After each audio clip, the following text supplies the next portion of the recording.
આટલું બધું અજ્ઞાન, આટલું જ્ઞાન થયે પણ આ જ અજ્ઞાન છે. અને એ બધું કયું છે? ઓરલું. પાછું આ બાજુનું તો છે જ નહીં, બધું ઓરલું જ જ્ઞાન છે. તો વિચાર કરો, જેટલા બધા જ્ઞાન છે બધા ઓરલા છે. થઈ ગયું પાકું?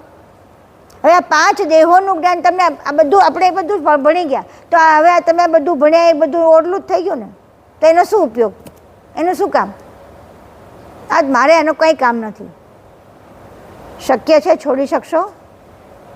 કેમ?